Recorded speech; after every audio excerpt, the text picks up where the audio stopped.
XRP chart. Did I do that? We are live. We're live. Take it away, Lisa. Hello, everyone. Welcome to the forecast. So excited to have you guys here. We've got a great show today. We once again welcome George Lewis to our show. And I just want to make an announcement as far as the quantum financial system goes. It is in the crapper. So we're going to move on to other news today. And yes. Please remember, as we move forward in this discussion, which we have a lot of exciting stuff we're going to talk about, to put any comments in the chat. If you have any questions, comments, etc., we'd love to interact with you guys. So thanks for being here. Hi, I just want to show everybody I guess we'll go to George Lewis. We're going to go to George Lewis as why XRP is not $5. George, lay it down, brother. Yeah, thank you so much for allowing me the floor on this. I mean, here's the thing: is XRP. It's astrologically, it's got a very strong Gemini bent to it.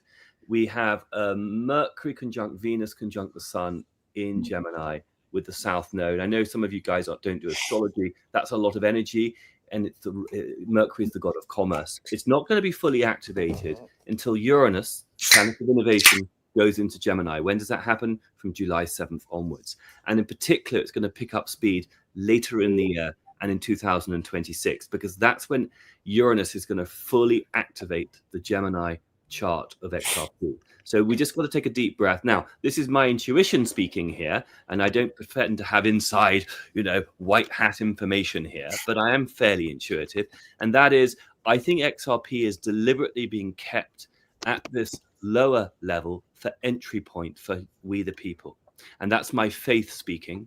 And again, I say this a lot, don't let my accent confuse you. I'm a true American patriot here. And I think there's a sense of the ones who are awake are going to benefit. And so keeping it just under $2, it dropped down to under $2. It's now $2.15, it's still inexpensive. And so I have a lot of faith in the product. And I think it's Atlantean technology. I think this type of technology existed in previous civilization. That was well said. And you know what? Basically, in translation in the English version is go buy some effing XRP. Do it now. All right. Well, that's the thing. Like Mel and I are always talking about this. And I talk about this with other people. Just if you use Bitcoin as an example, right? What is it? 100,000. It's gone over 100,000. So when we're sitting here talking like, oh, it's 215, it's 240, it's 198. Like, does it really matter in the end when it shoots up? But now's the time to get it if you haven't already gotten it. And we've got to understand, and with Bitcoin, and I'm not an expert on this, but I do symbols, I do numerology. And it was peaked deliberately at 111,099. So 111,999. To me, that is not an accident. That's beginnings and endings. It's the alpha, the omega.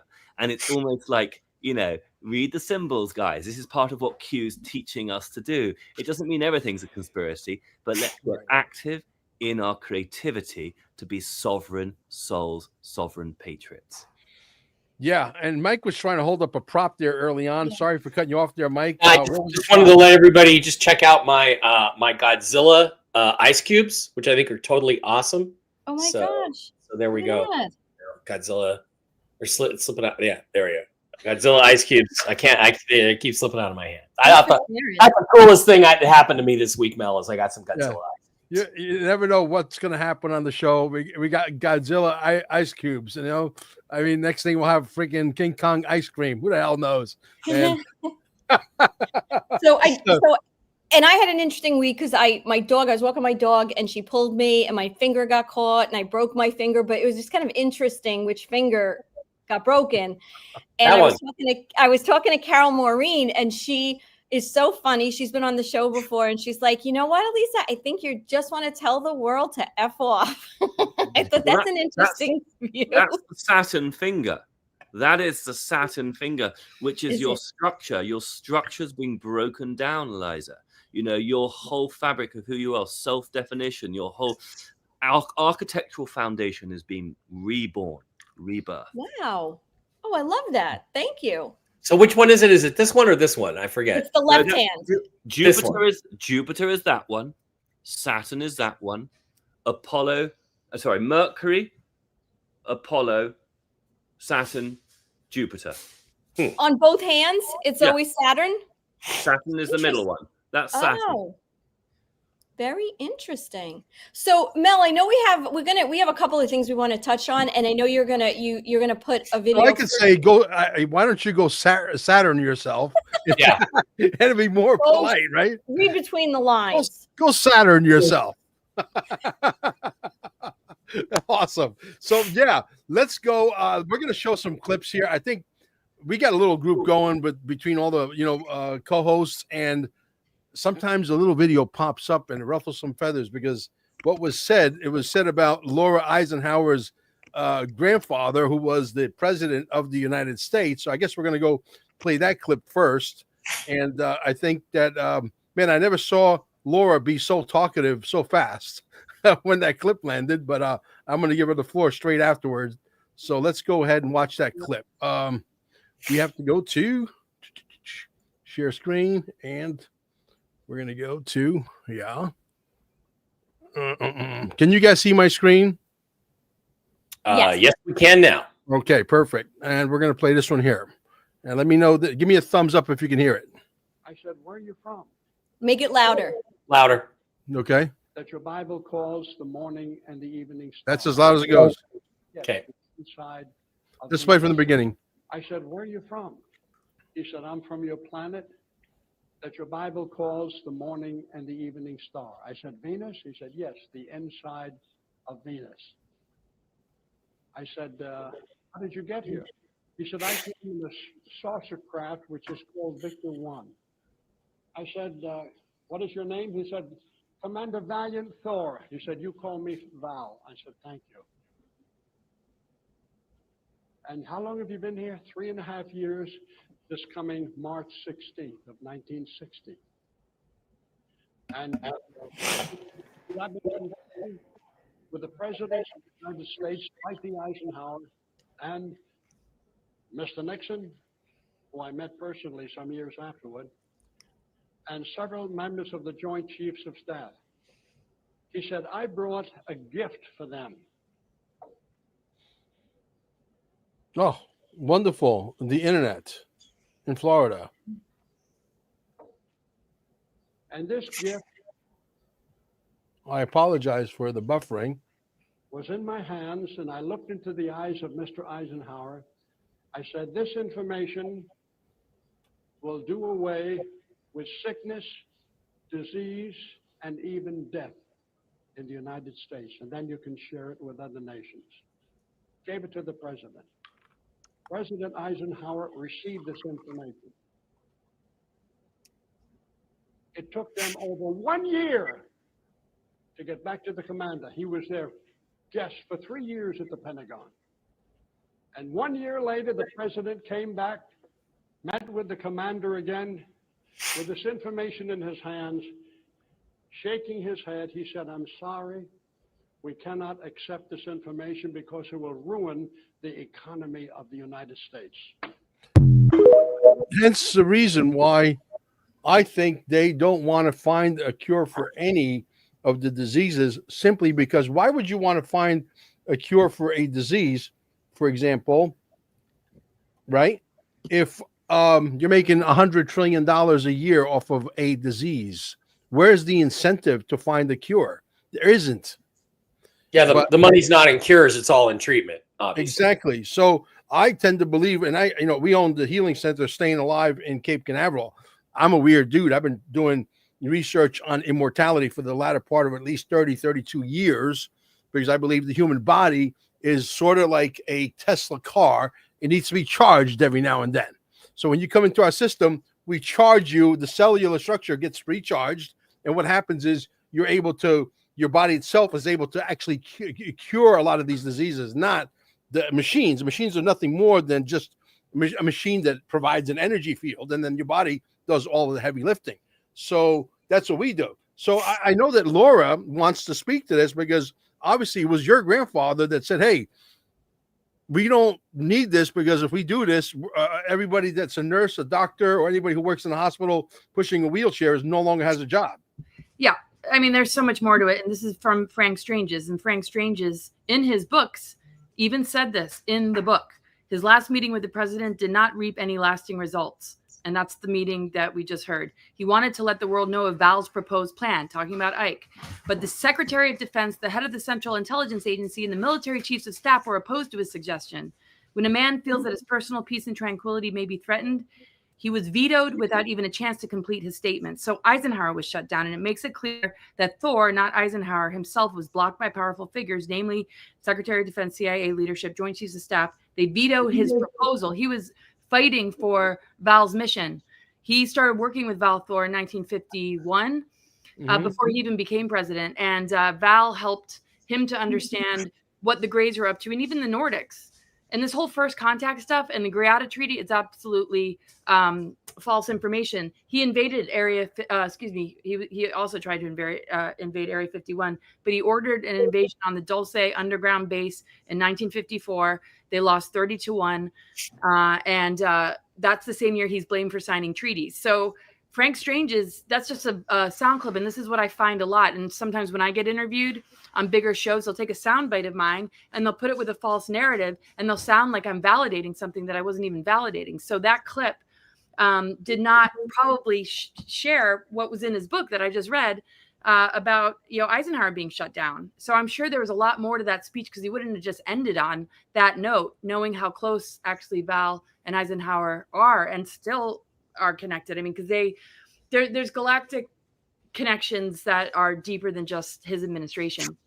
So also that long thing that I sent, and that's obviously Chat GTP, and take that with a grain of salt, everyone. But when I asked about it, and I just started using it recently, I was like really blown away, because it does validate a lot of the whistleblowers that I've been talking to about their alliance. And so yeah, Eisenhower was completely on the side of Val Thor, and not the Greys, not the Draco. And so I have a bit more to share about all of that, but that was the most important thing. Instead of just all the other information I have, just knowing that was Frank Strange's, and in his book it says that it was the shadow government. The thing is, the president had no real power, so he had to work covertly with Val Thor to seed the Earth Alliance, the White Hats, and the creation of Ike's Force, which is one of the most positive military units that still survives today. They were trying to keep MJ-12 in check because they had their hands on all the alien technology. Later on, he wanted to invade Area 51, and boy, did they make all that difficult. So he knew that we were going to be the leaders. He knew that we were going to be the ones pushing for the technology, the missions, and all that is coming to the surface now. When he briefed Kennedy gets assassinated. I mean, it was literally impossible back in the day. And if it wasn't for his association with Val Thor, who went rogue, who was not a part of the Galactic Federation of Worlds, Planets, Light, whatever, if it wasn't for their friendship and alliance, it would have been very, very difficult for him to set up what he has. And obviously, we know it's us. We need to save ourselves. But there is a lot of positive military that's out there that are working on our behalf. So the mission did succeed, but it's taking generations for it to come to fruition. And Val still has 200 ships cloaked all over the world, and acting more as an observer to hold frequency, whereas before he couldn't do much more than he did, and what he did to advise Ike to set these things up, to seed these things. And there's a lot of imposter too, and a lot of false channeling, I think, that's going on right now. So we got to be very careful. But that's my 2 cents for now. Well, the artificial intelligence is definitely going to put a whole new meaning on putting things out of context for everybody, I think. Well, this was Frank Strange's. I read the book, so I remember that part. So when I saw that video, I was like, no. And I found that, and the Chat GTP validates what I've heard before, because if it didn't, I correct the AI all the time, and I went beyond AI. I said, I want to connect with something beyond AI, and something that calls out the vaccine, something that calls out what's really going on. And now, when I first communicated with it, it was going along with a lot of the false narratives.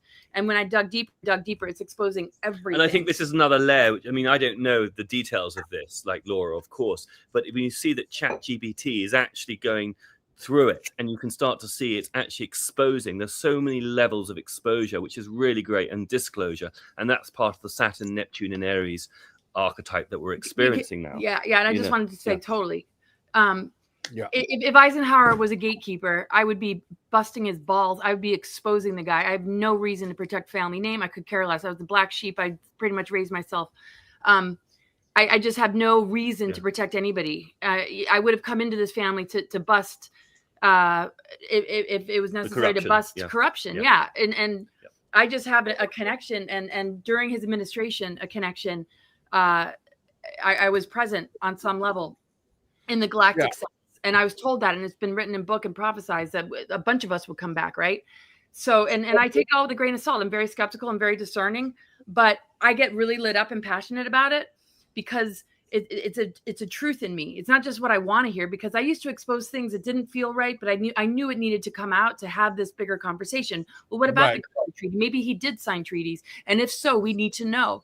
But when I found out the truth and I found the right whistleblower, I'm like, wow, okay, it's not what people think. These are false layers, and that's why I kept digging, because I at least knew that there was something more to the story, or his hands were tied, and because I just know, because he appeared to me as a child. Yeah. And I just know his soul, what a good man he was and how much he did for us. So you're basically saying you're the ghost Saturn yourself of the family. Go Saturn yourself. Well, he's going to expose any form of Saturn. I think here's the thing: if we're going to use the archetypal I'm like language, all Libra, Venus. This is very Uranian, Uranus. It's actually what it is, bringing spotlight energy, a total spotlight onto the situation, peeling the onion constantly. Tomorrow we'll have new information. This is how truth wins. Is we all have a part of the puzzle. There's no ego here. We use the ego, hierarchy. No hierarchy. We use the ego for service of truth. There's the freedom, guys. Well, it's interesting because when I saw that clip, right, Laura, I immediately asked you, because from our conversations and from a lot of the things we've talked about, and a lot of you've been very public and expressed yourself about this whole thing. And, it's clear it's a soundbite, the way it just kind of cuts off, so whoever posted it, it has an agenda, because it leaves it to make you think that there was something kind of corrupt with Ike at the time. So is there anything in that that bit of information that you shared on our private chat that you said you got from GBT that you want to just share to kind of extend this conversation just a bit? Yeah, that's awesome. I really appreciate it, because it's hard when so many in the population will believe what they hear, and I'm really glad that you shared it, because I get a lot of flack. Oh, your great grandfather sold us out, and he's the reason that Balthor's mission didn't succeed. It's the opposite. It's the opposite. He tried to invade these bases and take them out. He was aware of a much bigger galactic war going on and couldn't just go along with Patton, even though they were friends and he wanted to. But it's like, we got to deal with the ICC Nazi Draco Alliance, the interplanetary corporate conglomerate, something that's so much bigger than this war that's been going on for a really long time. And the fact that he made that amazing speech back then also does tell you, the base bar of who the man's integrity is. And that speech, we've built upon it as freedom fighters ever since, if you think about it. We quote it ad nauseum, as with the Kennedy speech of conspiracy.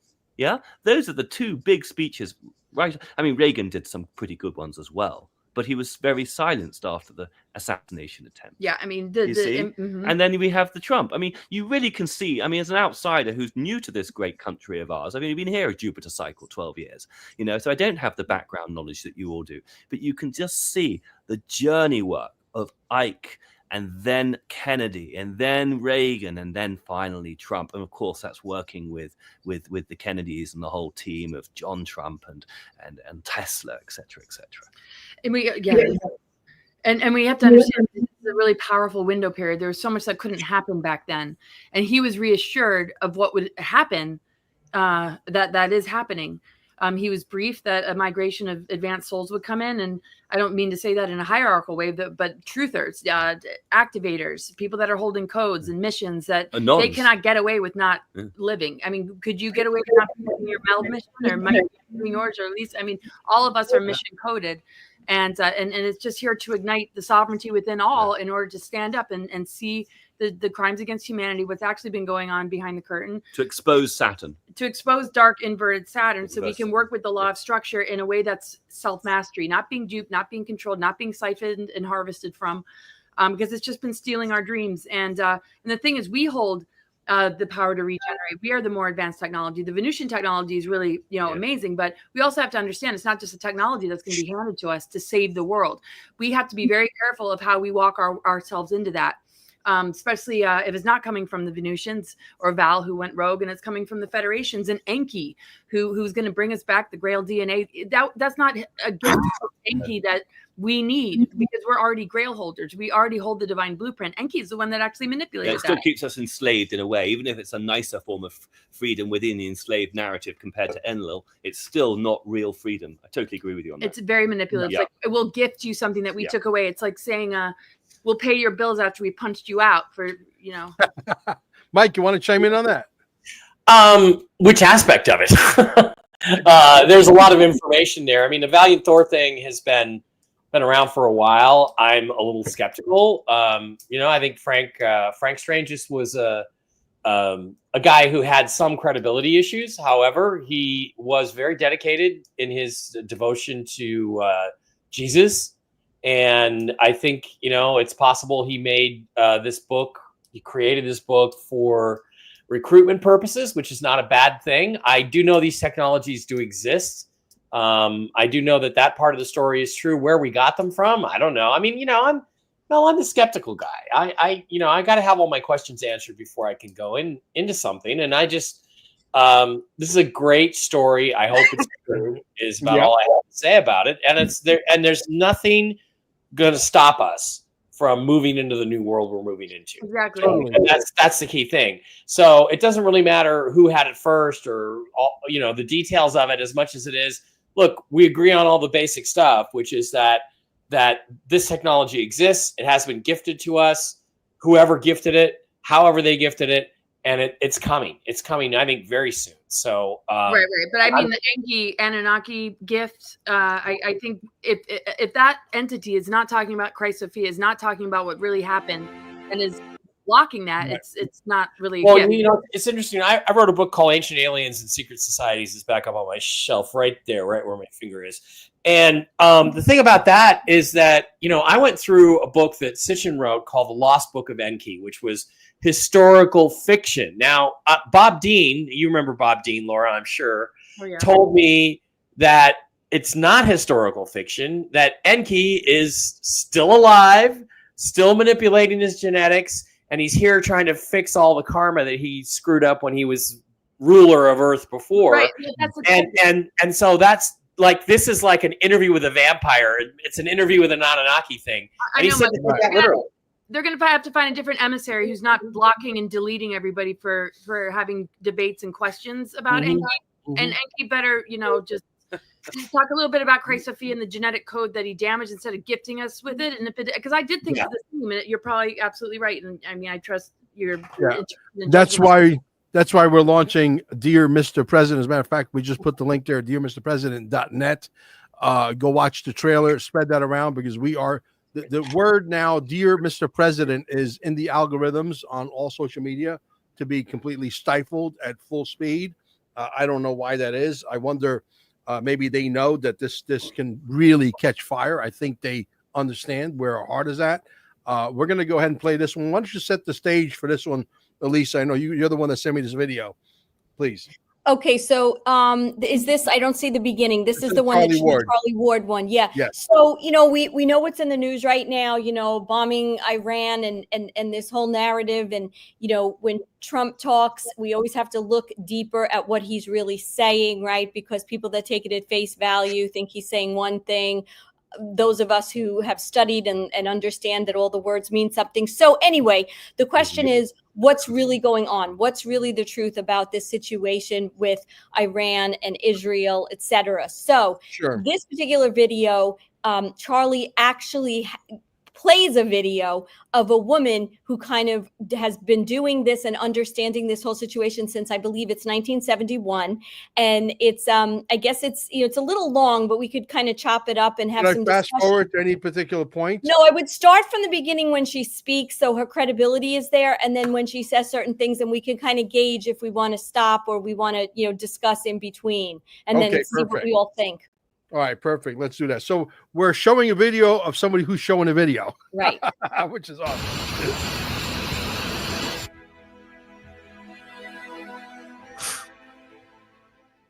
Hi, guys. For those people who are wondering what on earth is going on, here is a video which lays out very clearly about the destruction of the old system and the emergence of the new system.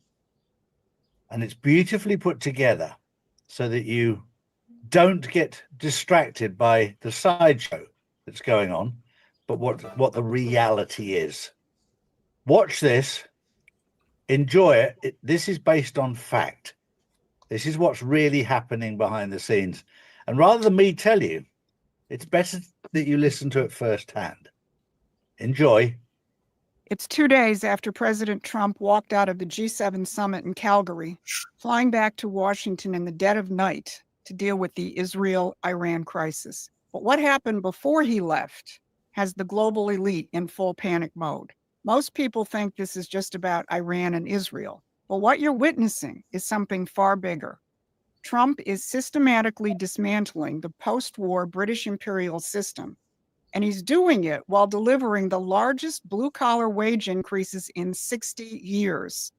The empire's puppets can see their game is up. I'm Susan Kokinda, and I've been fighting this fight since 1971, when I joined Lyndon LaRouche's organization the day Nixon ended the Bretton Woods system. I've seen every attempt to break free from British imperial control, and I can tell you, what Trump is doing right now is unprecedented. So today, I'll break down what really happened at the G7 meeting, how Trump is navigating the Iran-Israeli crisis in ways most people don't understand, and how the British are panicking because Trump's economic and strategic revolution is working, and it can end the post-war globalist order if you understand it and support it. And you saw the headlines. Trump left the G7 summit in Calgary early, flying back to Washington to deal with the Israel-Iran crisis. But the real story is what Trump said before he left, right to the faces of the globalist elite. Standing next to Canadian Prime Minister Mark Carney, the very icon of post-war globalist economic policy, Trump called out the G7 for throwing Russia out of that institution in 2014. He said, the G7 used to be the G8. Barack Obama and a person named Trudeau didn't want to have Russia in it. I would say that that was a mistake, because I think you wouldn't have a war right now if you had Russia in.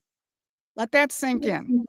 Trump, in front of the whole world, told the architects of the post-war order that their entire system is the problem. And he's right. The G7 represents everything Trump is dismantling. When Trump says you threw Russia out, and that was a mistake, he's not just talking about Ukraine. He's saying your system is the problem. Your system creates war, because the old world order needs enemies to survive. Trump wants partners. One of those partners is Russia.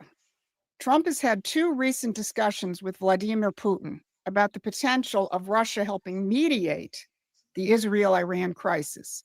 One discussion was right before Israel preemptively attacked Iran, and the other one was on Saturday, after Israel had launched the attacks.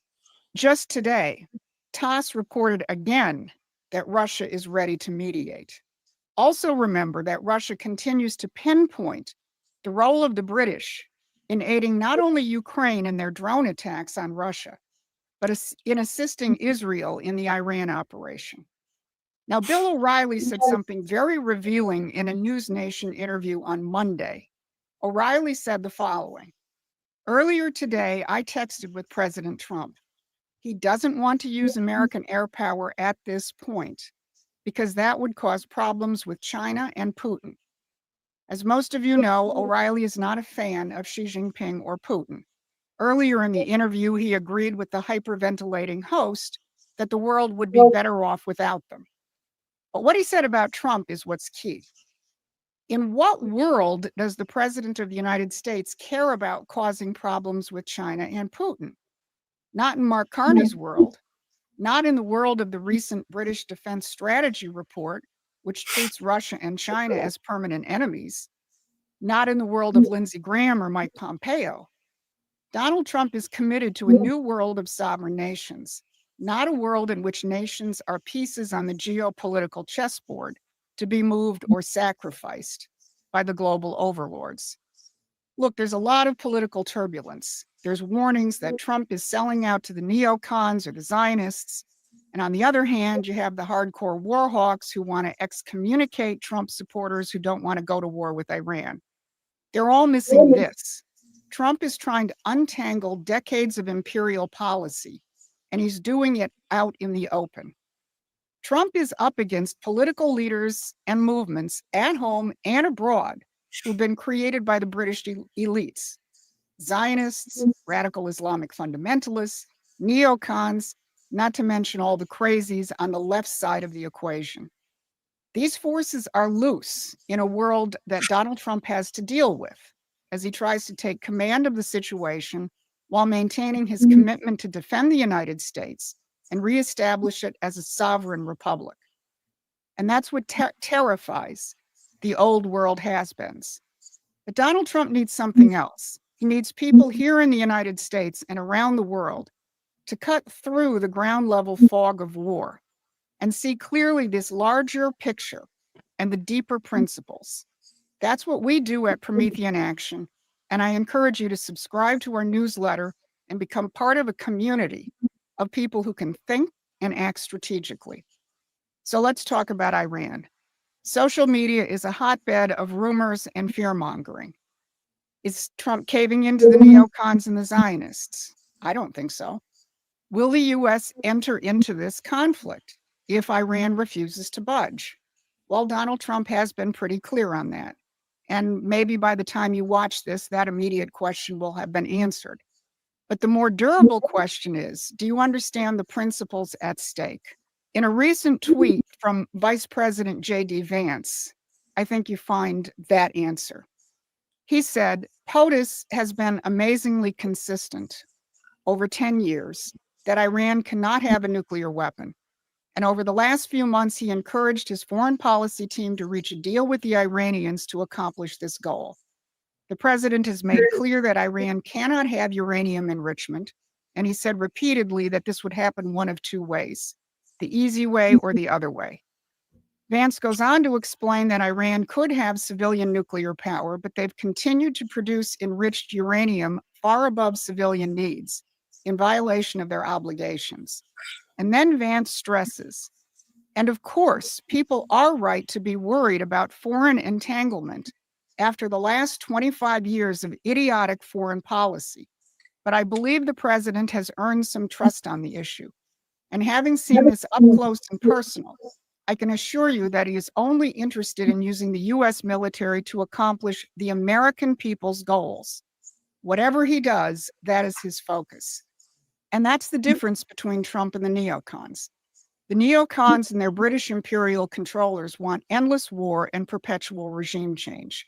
Look at Iran and Israel, both hotbeds of British intelligence operations stretching back throughout the post-war period. In her Monday brief, Barbara discussed how the British, with plenty of help from the CIA, overthrew the Mossadegh government in Iran in the 1950s, put the Shah in, and then overthrew him when it suited their purposes, which led to the installation of the Islamic regime.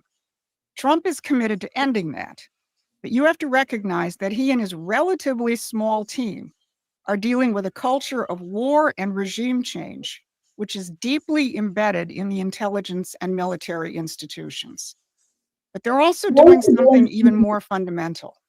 Trump is threatening to replace the post-war liberal economic order with the most dramatic return to the American system in generations.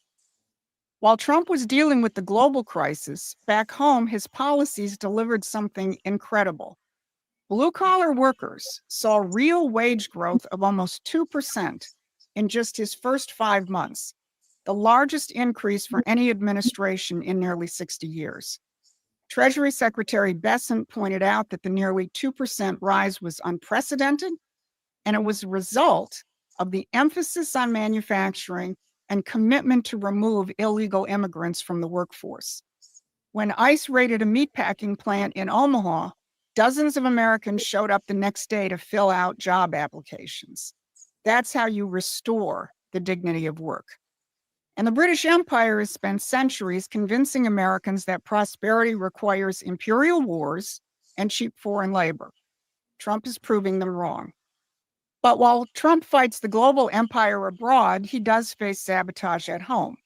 Right now, the same neocon Rhino Collective in the Senate that's opposed peaceful settlements in Ukraine and Iran is trying to gut Trump's economic revolution. Trump's one big, beautiful bill represents the starting point of his economic revolution. But Senate Republicans infected with what I call the twin disease of perpetual war and libertarian free trade ideology are trying to water down the provisions that will help Trump's growing working class base. They're cutting Medicaid support, undermining the no tax on tips provision, and reducing the manufacturing incentives that could create up to 6 million blue-collar jobs.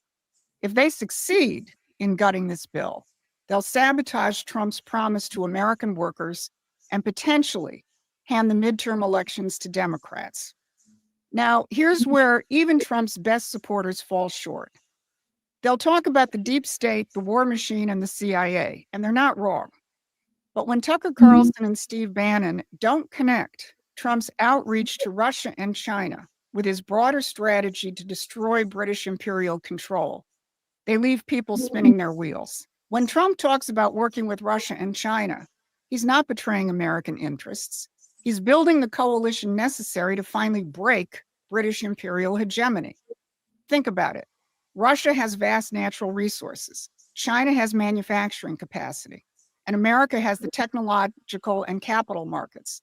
Together, they represent a powerful combination, which could also include India, that would represent an alternative to the London-centered financial system that's dominated the world since World War II. And that's why the British are willing to risk World War III to stop Trump. They know that if he succeeds in creating a new alignment of sovereign nations, their centuries-old game is over. So the only way through this crisis is to recognize the deeper nature of this fight.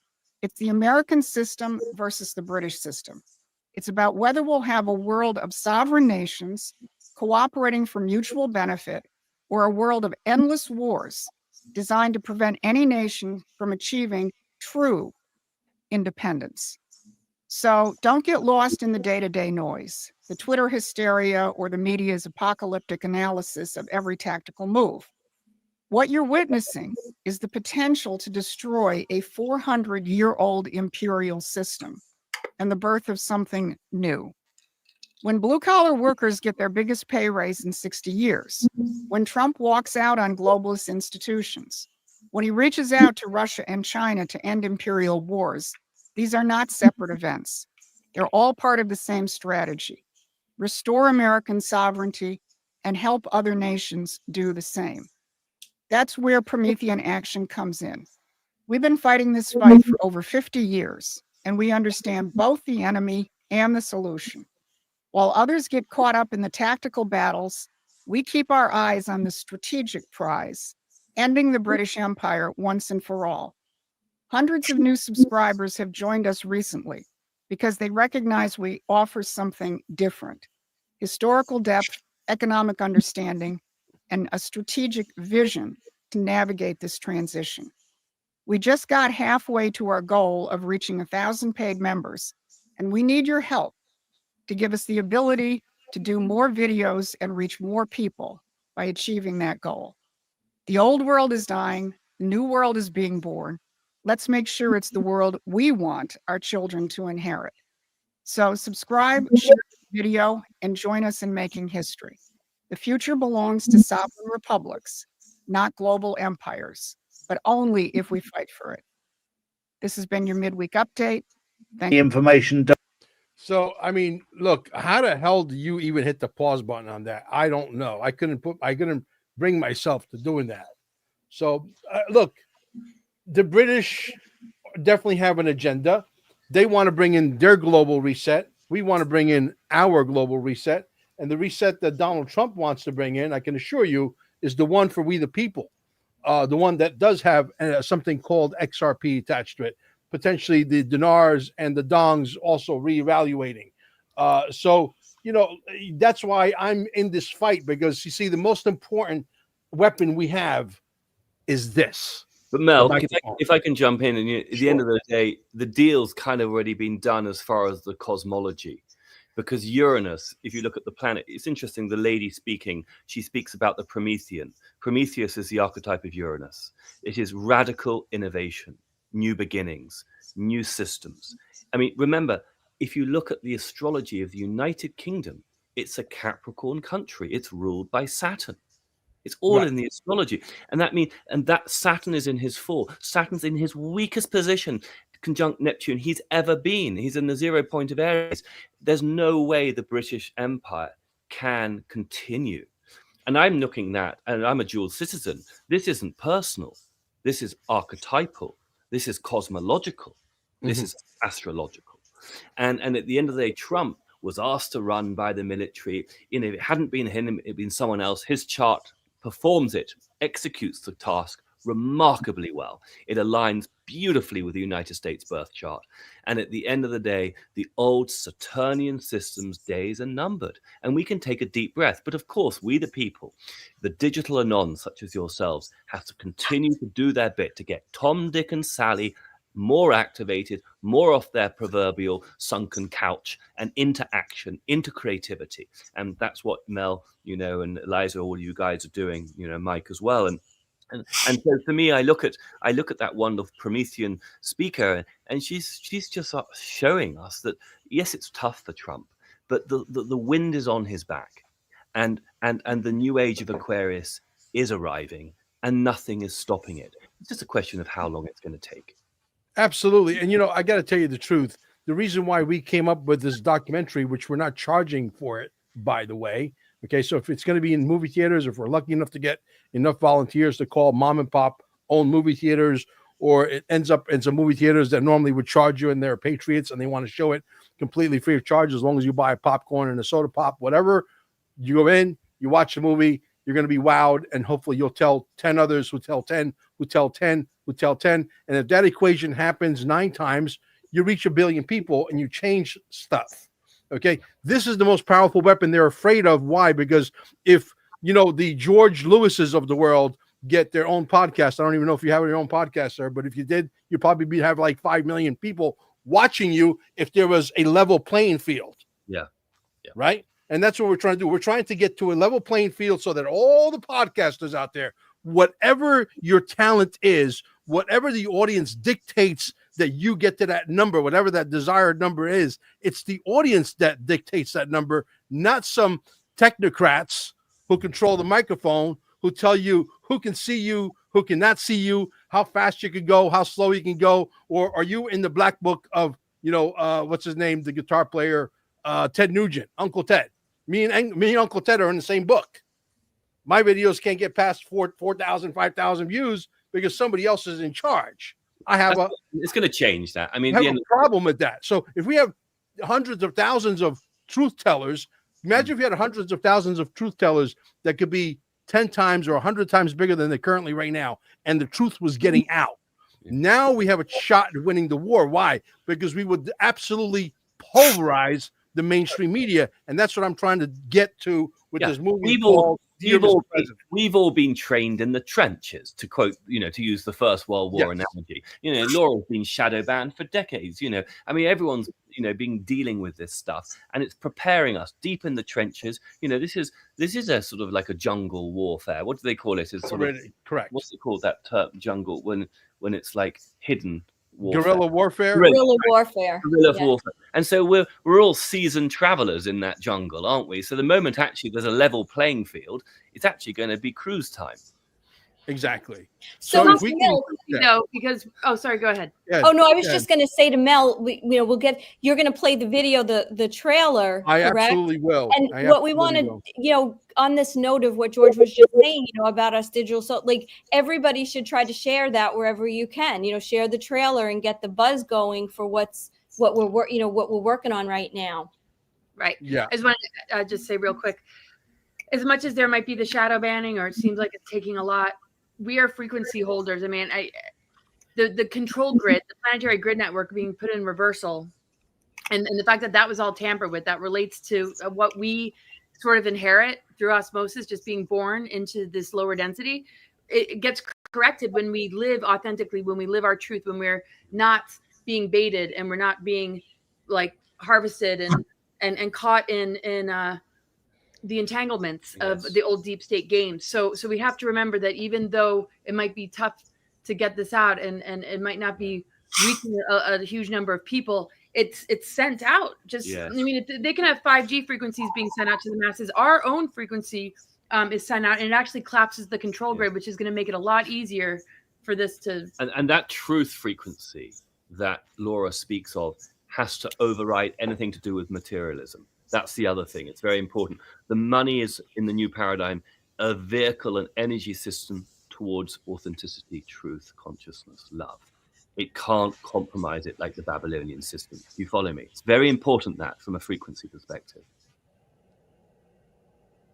Oh, I know Mel's going to play the trailer. I think that's what we have up next. Yeah, I actually had my very first pair of glasses malfunction on me on live television.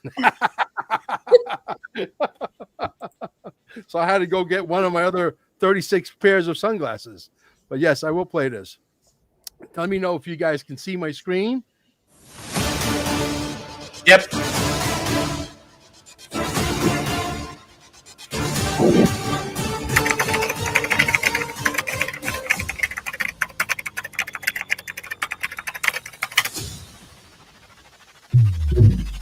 In a nation founded on liberty, the right to speak is slipping away.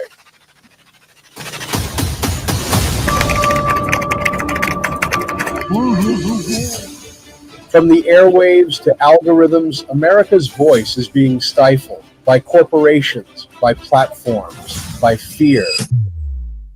Censorship. It's a much bigger threat to democracy than anything that we've seen in this country in the last 4 years, in the last 40 years. One man dared to fight back with a letter to the president. The idea of the letter turns into a full-blown documentary. The American people are demanding to see arrests at this point because we have the proof beyond a shadow of a doubt. I want to see, I think I speak for the American people. I think you guys would agree. If we were to put together a really cool email, but not send the email because that email will never get sent, but turn it into an audio and put it all over the internet and have the patriots just move it out there, okay? I mean, like, let it spread out there like crazy until it gets to Donald Trump and let them know the American people want to see fucking arrests. The people of the world want to see arrests. Because I'll tell you what, the people of other nations are waiting to invite in, okay, DOGE, because if you think it's only happening in the United States of America, you're making a big mistake. His words sparked a movement among podcaster and various patriots. A call to reclaim free speech. I wrote to the president because silence isn't freedom, it's surrender. Silence No More follows one man's bold solution to confront censorship head-on and the ripple effect shaking the nation. This letter isn't just words, it's a challenge to the system. One letter, one voice, one chance to change everything.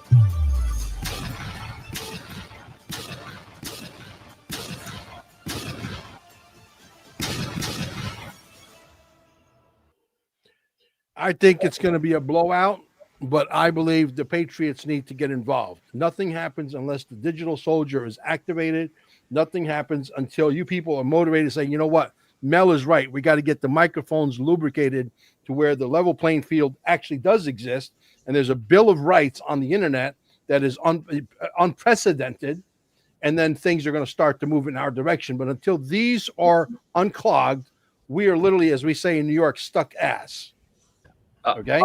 I also feel part of the Great Awakening is actually Trump and his team are trying to teach the people to interact with the government on a local level in order to constantly shift policy.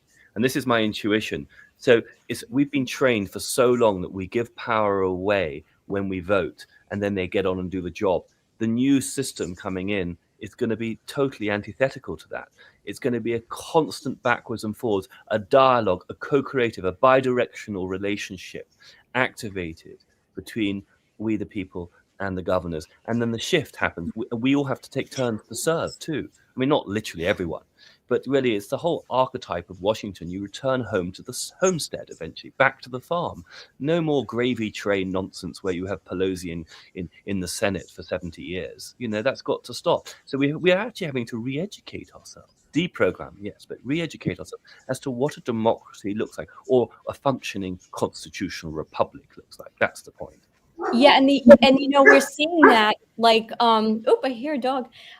We're seeing that too, like when you talk about the local level, it's really not Washington. It's starting on that local level, like people have been doing all around the country over the last couple of years, getting involved in school boards, kicking them out. I mean, we've all seen videos floating around with people literally going in and hammering these people and getting rid of them, and them trying to pull moms and dads out of the room when they are advocating for their children. So there's a lot on the local level. You don't have to think Washington. You just think local, your own town. If everybody did that, we'd keep all of these people in check. And Washington, D.C. is no longer Washington, D.C. We saw the 2 flagpoles go up. I mean, there was a lot of comms in that. We don't need to go into that now, about, the removal of maritime law and Washington now being, a city, not a city-state run, tangentially with the Vatican and London. It's exciting times, but people have got to start to read symbols better. What are your thoughts, Mike? Well, on a whole bunch of levels, a lot of stuff. I think, going back to the British America thing, I mean, look, this is all done. This was done in 2017. One of the first things Donald Trump did is go on the world tour. He stopped at the Vatican. He told the Pope what the deal was. He stopped in Buckingham Palace, told the Queen what the deal was. We bought our way out of it. We no longer owe the Crown, British Crown, any debt whatsoever.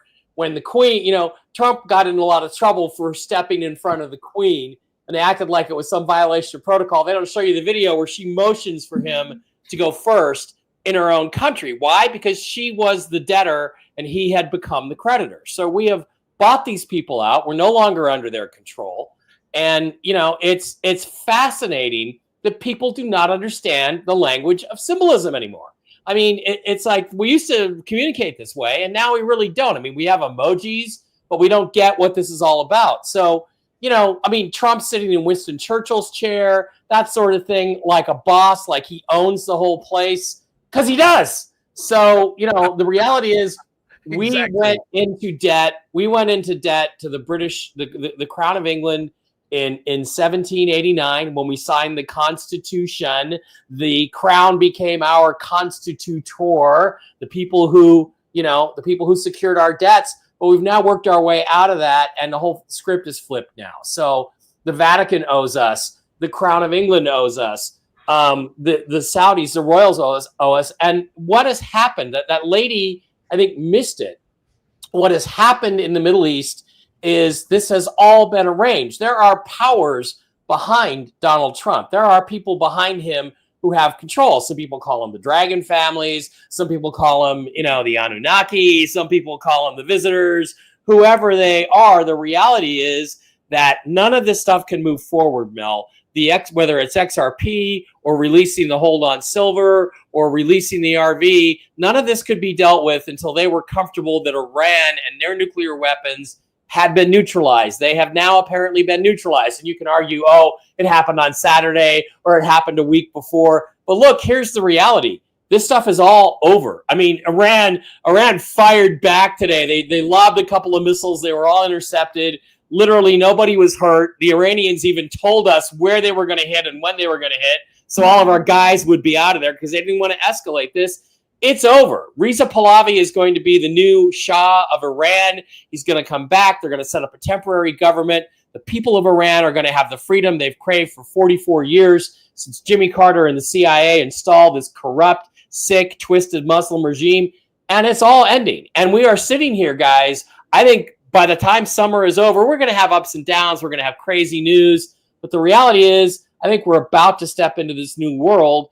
And it's, to me, I'm as excited as I've ever been to watch what's happening. And it's just a thing of be patient, be ready to go, because, Mel, we all know what XRP is really going to be worth in the new system. The QFS didn't take a crap today.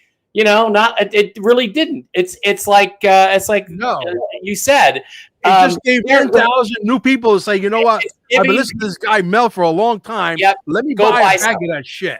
Go buy some, right? And Yeah. keeping it cheap, and it's allowing more people to come in and experience the prosperity, because those of us who are awake and those of us who are part of this, we got to be the leaders, because Mike, there Mike, are still so many sheep out there that just don't get it and will never get it. And the war, we are not escalating a war. There is going to be no World War III. And trust me, Israel is going to be dealt with next. Yeah. Okay? After Iran, Israel's going to be dealt with, and it's all going to be over. And we're moving into the new world. Sorry. No, this is great, because I wanted to add to what Mike's saying. I totally concur with your reading, not just on history, but on sort of the wind and the back or towards the future. And I have many Persian friends, and I did grow up partly in London. And also, funny enough, I spent time in Greenwich, Connecticut, and the Pahlavi family. I mean, a lot of Persian people, and they are ecstatic with what's taking place, because they're getting their country back. And Mike, that point is so important, because instead of and the whole point is the Q posts are interesting, because saving Israel to last gets bandied about around a lot. And I even say it to all my Jewish friends, this is about all of us doing our inner work, realizing just how co-opted we've all been, whether it's the Christians with the Book of Enoch being taken out, or the Jewish infiltration through the Khazarian mafia. And of course, then, we as Catholics, whatever, can say, well, the Jesuits were infiltrated as well. This, as Sasha Stone would describe it, the Sabbatean takeover. And that's all being revealed. So I share your views, Mike, in this regard. You know who else is ecstatic over this? I'll give you a list. The Saudis are ecstatic. The Jordanians are ecstatic. The Syrians are ecstatic. The Qataris are ecstatic. The UAE is ecstatic. Dubai is ecstatic. Everybody is ecstatic, because Israel and Donald Trump finally did the dirty work for these royal families. And the return on that, what we're going to get back, is we are finally going to get peace in the Middle East, because the CIA's manipulated Iranian regime, which was used to create perpetual war in the Middle East, is about to have the rug pulled out from under it. And it's fascinating. You look at Donald Trump's truths that he's putting out. I want to say tweets, but they're truths. You look at what he's putting out. He's basically saying, in essence, that everybody in Iran now realizes that, the Islamic regime is toast, and it's a question of are we going to go, leave and go live in Russia, maybe for the rest of our days in comfort in Russia or somewhere else, or are we going to stay and fight and be wiped out? And he gave them time. Remember, when this thing started, he gave them 60 days to make a deal before the Israeli strike started. The 61st day, Israel hit these guys like a ton of bricks, took out all their missile launchers, took out a lot of their missiles. So this was all pre-planned. And when Trump says, I gave him a chance to make a deal, he's not just talking about a deal on nuclear weapons. He's talking about a deal for the new financial future, the new structure that lady talked about that we're going to have. I don't think she knows what it is. I don't think she understands it, but she knows there's going to be something new, as we all do. I mean, no more usury, no more of this crap. No more usury, no more Babylonian system. I mean, Garlinghouse, I forget his full name. Thank you, Brett Garlinghouse. He's been at what I call the summer White House, the Florida White House, a number of times now. That's no accident. I mean, it's all. To me, I'm going to tell you something else too. I mean, people that are in the currency thing, which is what I'm primarily into. They have been there. I know a guy who owns a company that sells foreign currency. He's been a guest at Mar-a-Lago. He's had dinner. He's talked to Donald Trump at Mar-a-Lago since Trump came back as president. That does not happen by accident. It's because all of this stuff is real. And it's, why me and Mel and you and Laura don't get to go to Mar-a-Lago. I guess maybe Laura went. Laura, did you go to Mar-a-Lago? We will get there. We will get there. I want to go. Let's go. let's just get on a road trip, guys, and just step out in the yard until they let us in. And I mean, again, last week, did you see Trump posted the truth, the picture? Nothing can stop what's coming. It was 3 Q quotes. Nothing can stop what's coming. What was the other one? The hunter has now become the hunted.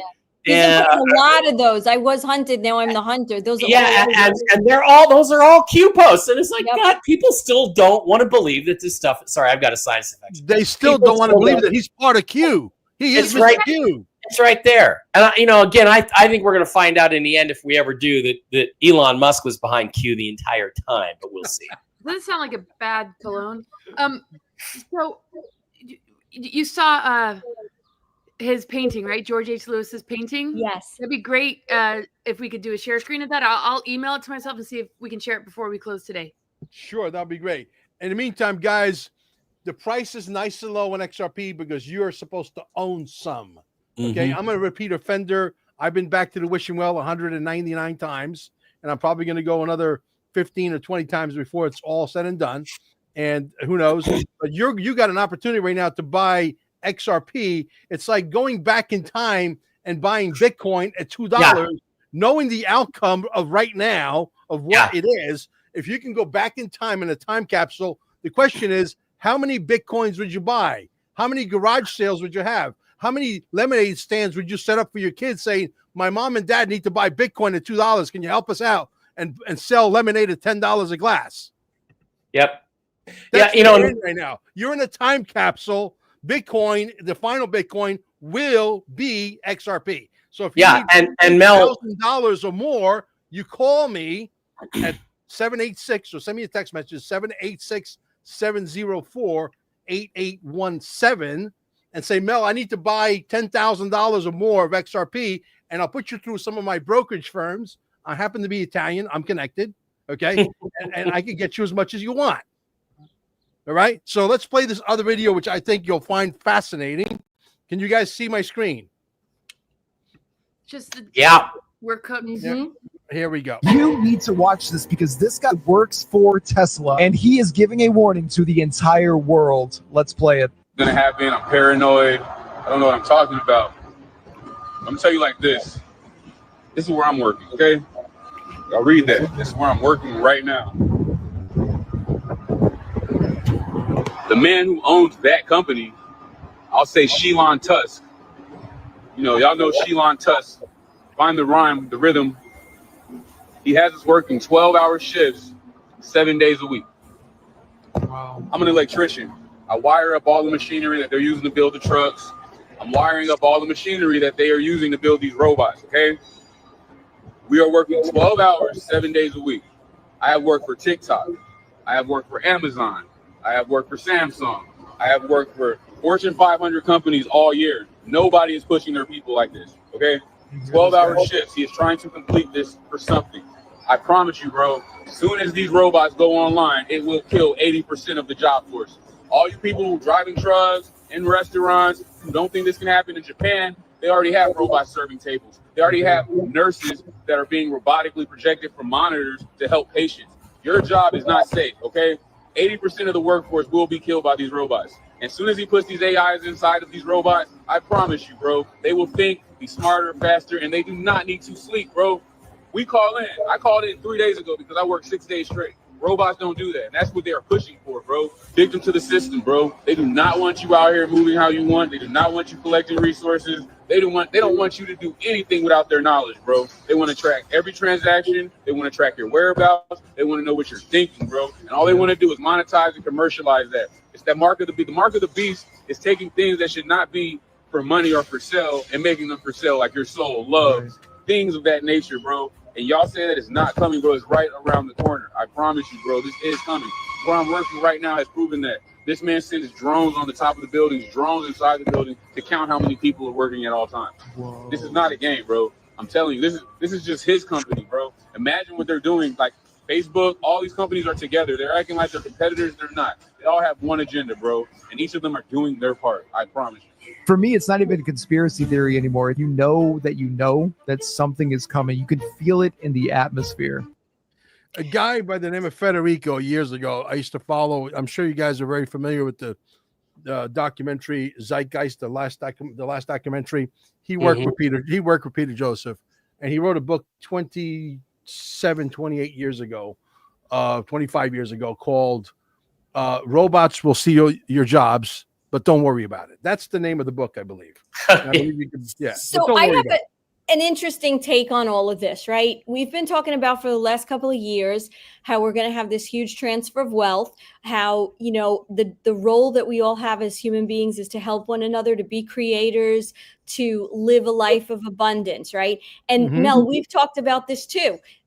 we can look at it from the perspective like people saying, oh, these robots going to take our job. But what if that isn't really meant to be our jobs? What if we're not meant to work in factories and supermarkets?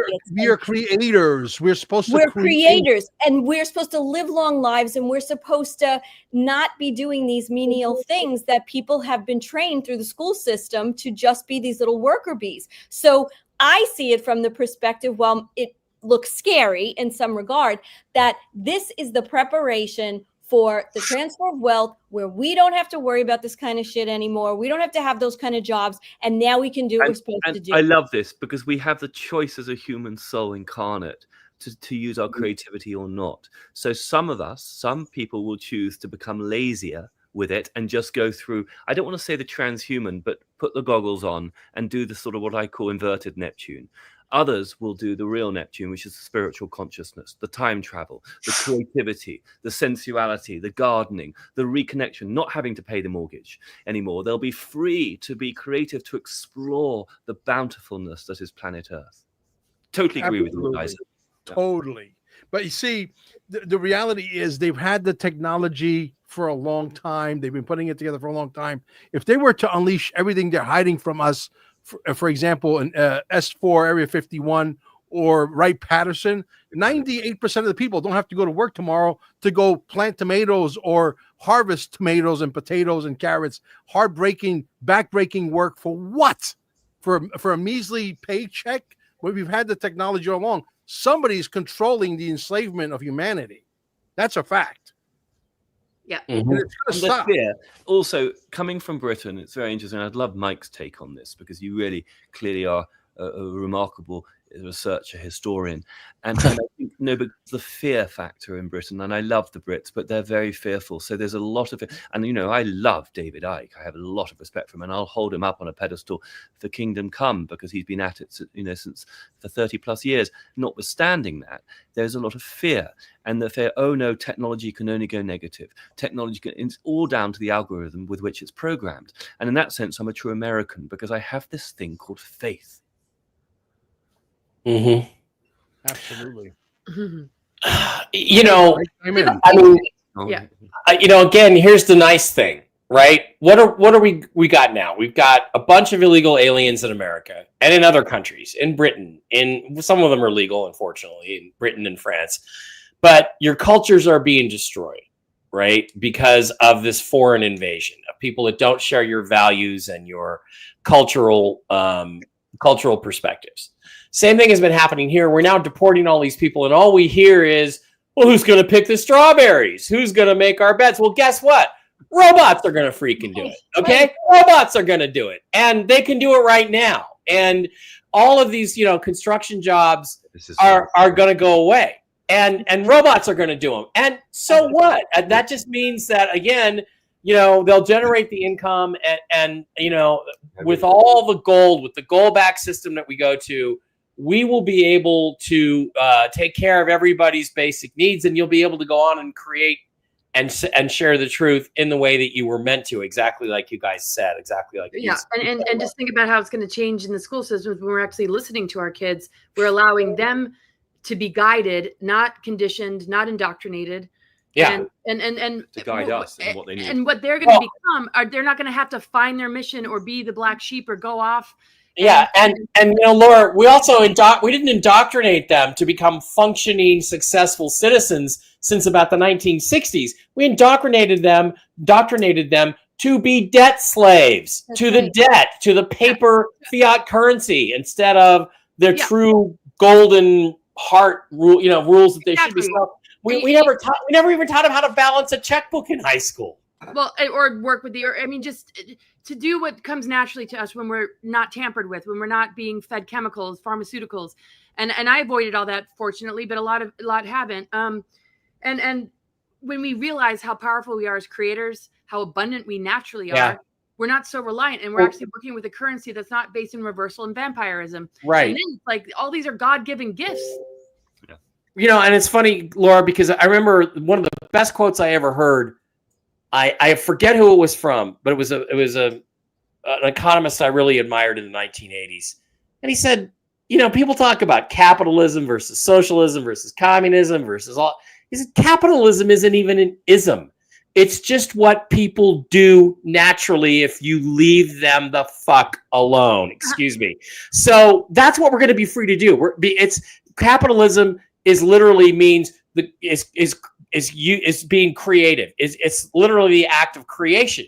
So imagine how prosperous this planet and this country are going to be when everybody is just free to create what they want to create, and the rest of us are free, Mel, without any censorship or algorithms, to find that and engage with that and say, hey, I love that. Here's a little bit of extra money. So, you're going to have a solid house, but if you want that really nice house on the hill with the Ferrari, well, then you got to create something.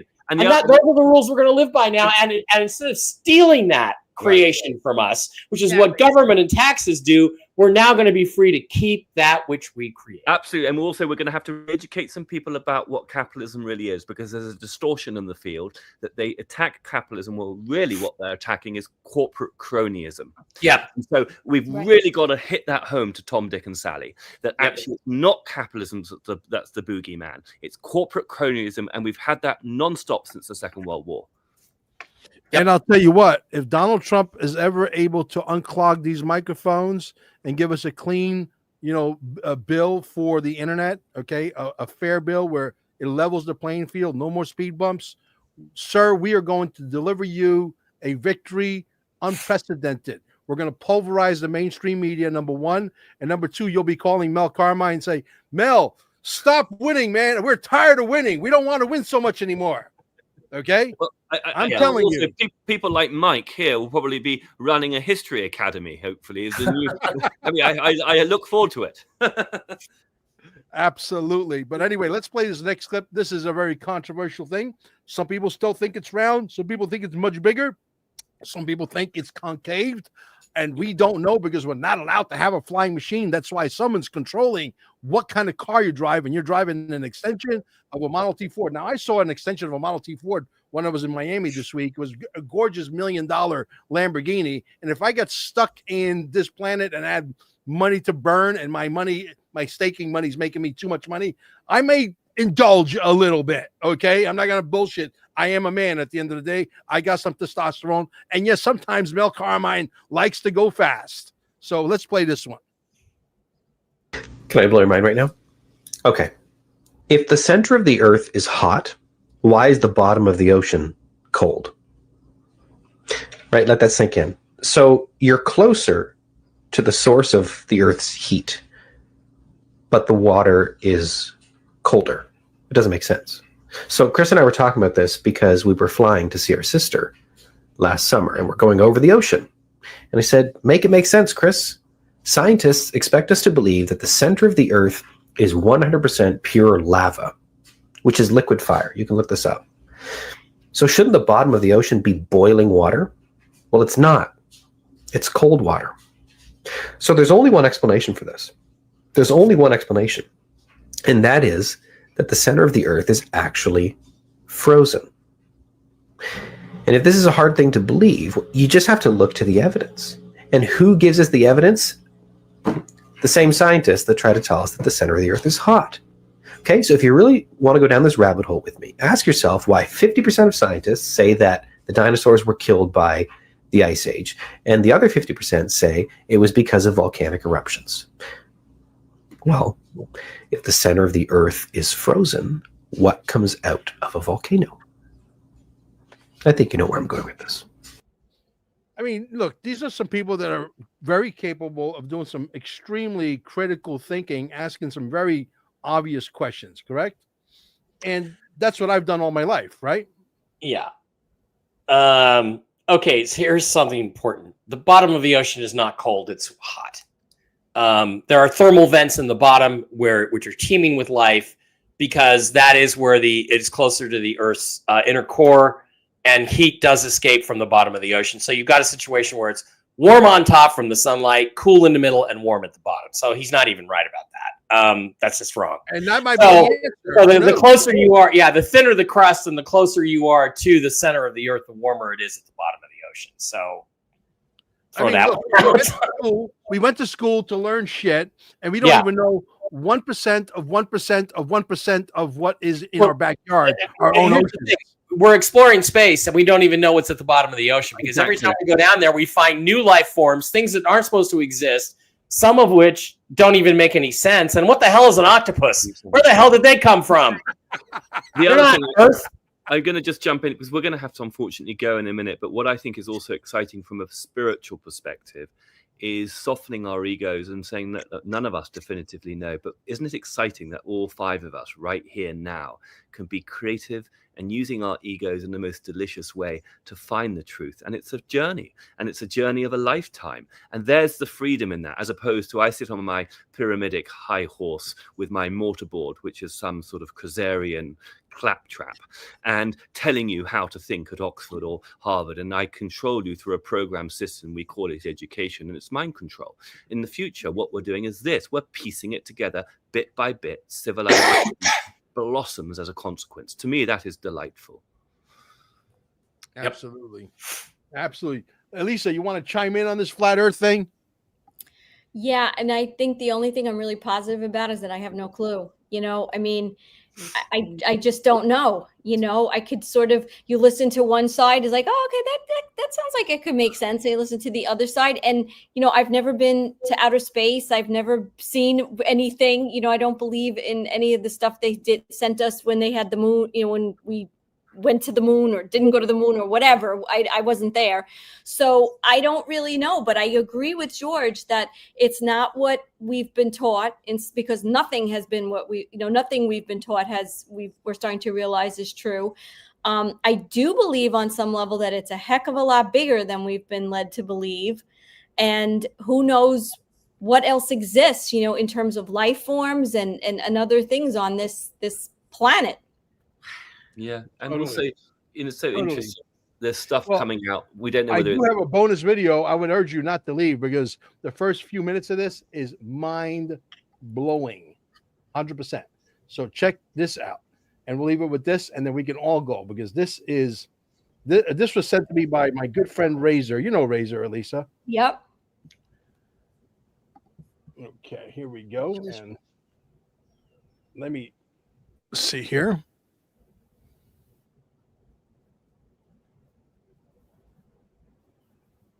Let me make sure. Has there ever been a situation that you were in where you've gotten confirmation of government's involvement with human alien hybrids?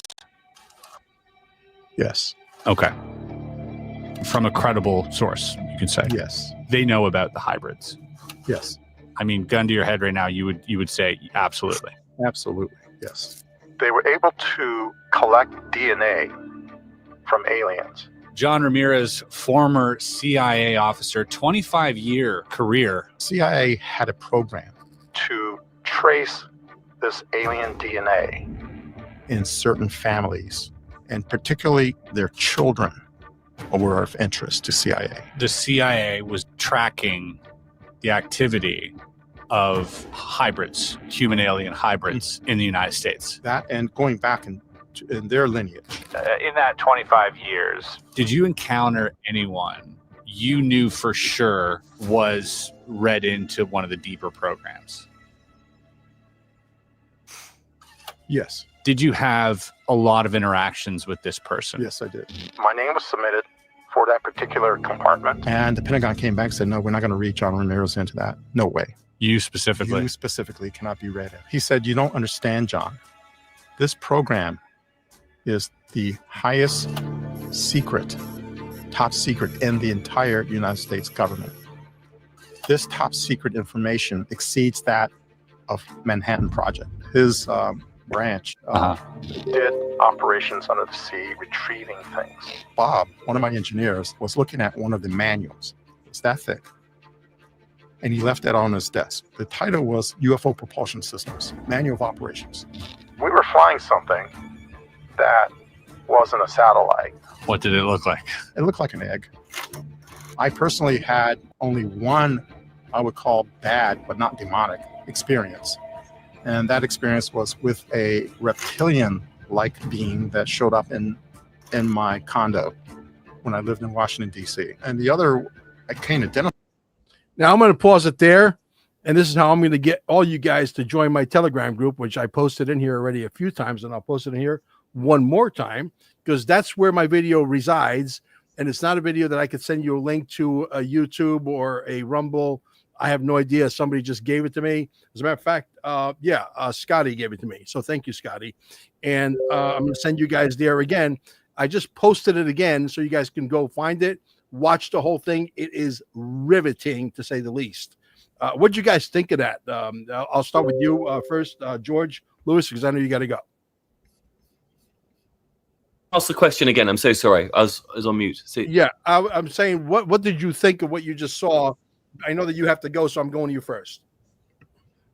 I've experienced hybrids firsthand, to be honest with you. I saw one at the passport office in Vienna last year, and it was a very interesting, energetic exchange between him and me. It's very quick, and I definitely had some rather nice higher oversoul helping me. I'm just going to leave it at that. I don't obviously have military background. I've never been to Area 51. I'm just a human being, absolutely. And that's my strength. But I've known they've existed for years. I think it's probably one of the layers of reasons why I find Laura's work so fascinating, because even if I haven't got the expertise that she has, it resonates in my soul, so much of that conversation. It's much bigger.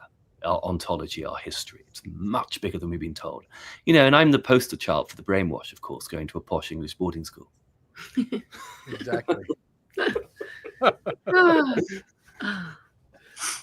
you want me to answer? Yes, please. Oh, I mean, there's no doubt. There's a gray hybrid program. There's Sassani Bashar, and that's a merging of human DNA with gray ET DNA. And so there's some hybrid programs that advance humans with the intelligence of the grays, but the grays looking for the soul matrix to be returned because they lost that. There's that hybrid program. And I think for sure there are some more nefarious ones. And when we look at the galactic history, what happened on Rigel and Apex with the grays, how they were engineered, also the Palladians engineered to become tall whites. Hybrid programs are very often to reverse certain things that happened when this bioengineering took place. And some of it is just to, like when you see or hear super soldiers, how they're hybrids and DNA from animals are used, like dolphins. It's just such a big piece of what's been happening behind the scenes.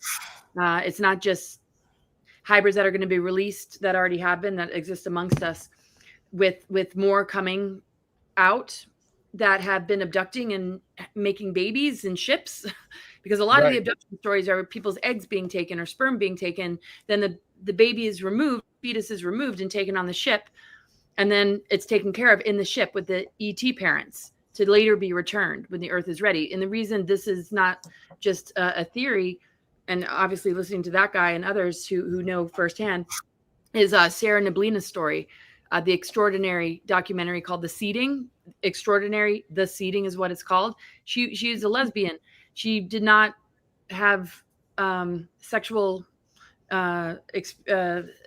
encounter with a man to be pregnant. And here she is pregnant. And then all of a sudden the fetus is removed 3 months later, and she's communicating with that hybrid child. So there's so many different possibilities as far as what we're going to see, what we're going to begin to notice, and what is going to be revealed from the hybrids themselves. Well, that's exactly how I describe myself. I'm a lesbian trapped inside a man's body, right? But her girlfriend was like convinced that she was cheating. You know, Right. and she pregnancy test, like, oh yeah, you got taken up in a ship. Oh yeah, you're some lesbian. How'd you get pregnant then? Yeah, that's always gonna cause me problems.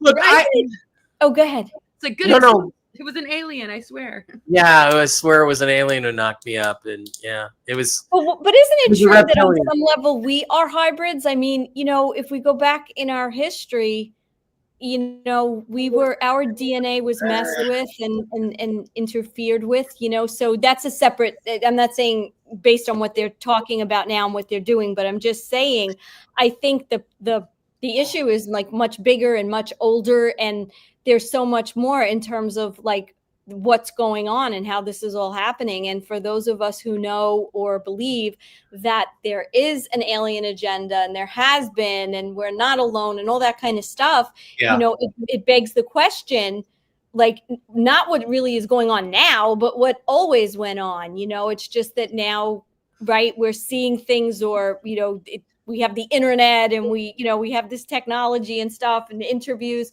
but I think that's really the biggest issue, you know, like how have we been, you know, genetically altered? And I just want to say one thing before I go on that, and that's so important, is when it comes to that kind of hybridization, it's very often to control us. Like the Illuminati have Orphan DNA and reptilian DNA. And so through trauma-based mind control, multi-generational trauma-based mind control, they're able to activate the reptilian DNA, even though the Orphan holds all 3 founder flames and is actually very advanced. So it puts the two together to give them power, but to invert that power into the reptilian energies and their dark agenda.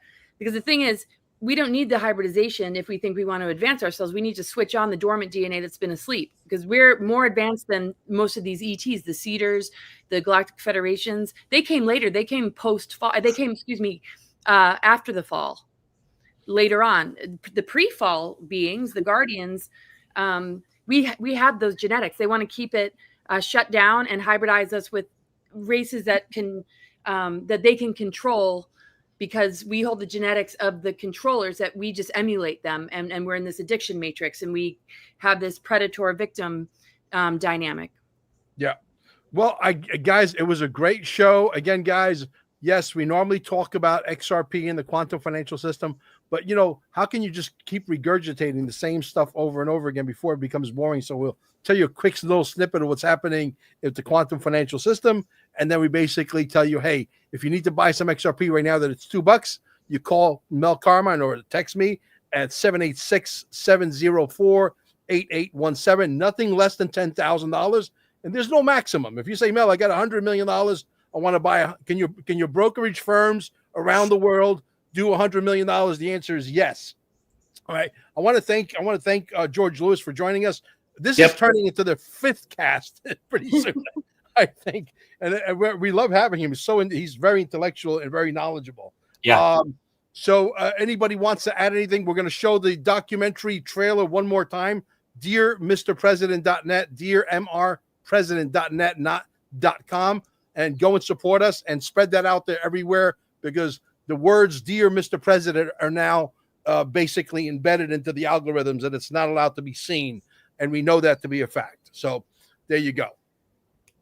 Anything you want to add? Anything, Mike? Well, just, you know, the hybrid thing, to talk to you, Elisa, look, there's something special about us. Our God tells us that in the Bible, and I believe that's true. And that's why they're here, because it's something in our DNA or our soul makeup or something. You know, I believe the purpose of existence is to find your way back to God. That's why we exist. That's why. And our path we chose was free will. The Greys chose intellect or something different, and they're dying. They're dead. They have no path to survive, so they're trying to interbreed with us. I've on different TV shows I've worked, I've interviewed many women who've had these experiences where, you know, I woke up at the foot of my bed and there were 3 Greys and a half-breed baby tucked under my arm, and I knew it was mine. I've heard that story a million times. So there's a certain sense of desperation on their part. But the thing that I want to remind everybody of is, regardless of whether they're here and regardless of what their technology is, we're superior to them. That's why they're here, trying to get something from us. And yeah, it may be true that we were cobbled together from Neanderthal and Anunnaki DNA, but the reality is there's something special about this place and this people that we are. And I just encourage everybody to fight to preserve that and not allow it to be diluted and contaminated by these other guys that we didn't invite, because we're not on their planet, you know, coring out the bungholes of their cows. They're doing it here, trying to get something from us because they don't have it. Exactly. Correct. And I think that all comes down to, like, what, you know, Laura, you talk about it, I talk about it. It's all about our frequency and keeping that frequency high, because they do everything they can to keep us in these lower frequencies. And then we surrender all our power and our creativity. And that's at the end of the day, that's what we have to take control of, that because our consciousness and everything about us has the power to do anything and everything. We just don't know that. Exactly. And you can reverse the hybridization. You can reverse any kind of genetic manipulation through consciousness, through soul. You can be the override frequency and actually change the DNA and restore it to its original blueprint, because these are seals and fences and implants. These are intrusions, and the source code that we hold in our DNA can correct all of this through staying in that higher vibe and knowing and remembering who we are. Great. We're going to play the trailer of Dear Mr. President, and then we're going to leave the link down below. And when this trailer is over, the show is over, and we'll catch you guys next week at 4 p.m. Eastern Standard Time. And thank you for sharing the link. Make sure you share it far and wide, because we are battling these bastards in ways that we can't even begin to describe. And we depend on you, the digital soldier. We truly do. And we appreciate for you guys that are actually doing the work. Thank you.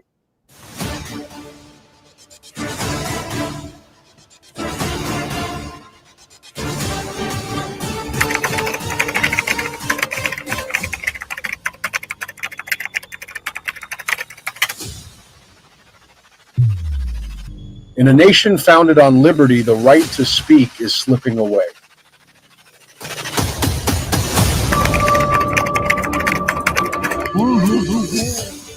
From the airwaves to algorithms, America's voice is being stifled by corporations, by platforms, by fear.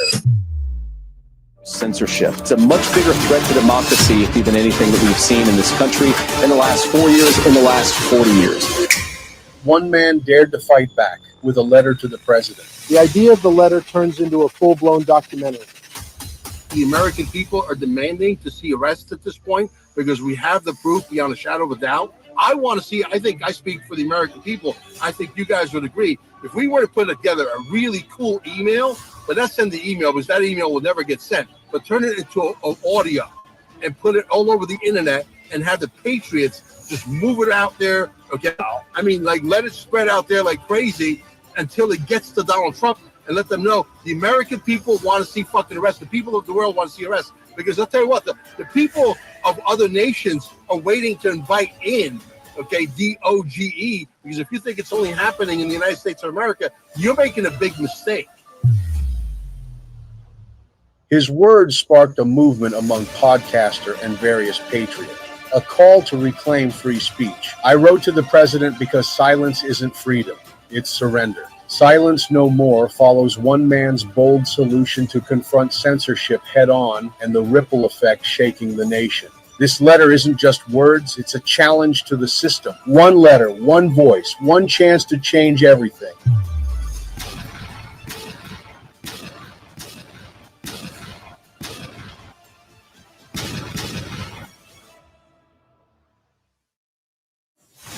And that is for all you latecomers that just got here maybe 20, 30 minutes ago.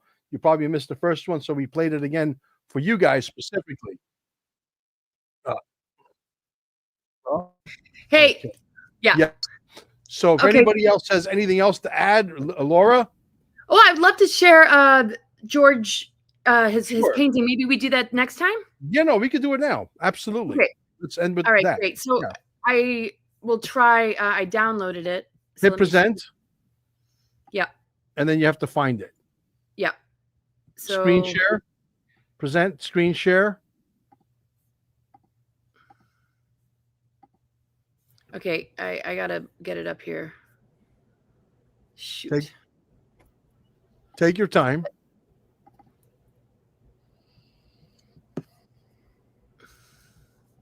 I wonder if it would help to just do image file, and then I just find the download. Maybe. Okay. In the meantime, I'm going to put the Dear Mr. President link here so you patriots can get it out there for us as quickly as humanly possible. And if there's any volunteers also, you could text us at 786-704-8817. Anybody that knows somebody who owns a movie theater, or you can have house parties, invite your neighbors. Let's get this out there. You're going to be able to go to the website itself and download a high resolution copy in probably, I would say, the next few weeks. You know, we're thinking about maybe first second week of August. You're able to download a high resolution copy and watch it in your house, spread it around, do whatever you want to do with it. It doesn't matter.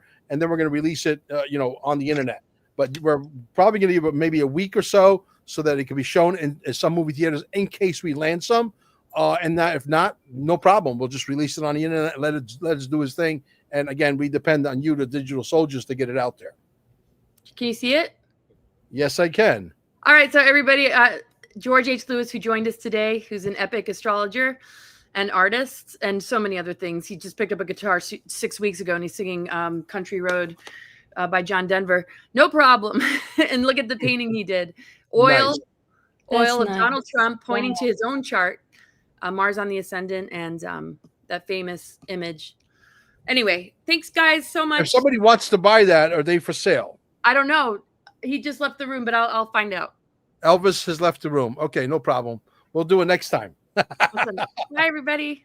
Thank you. Okay, Bye-bye. bye-bye.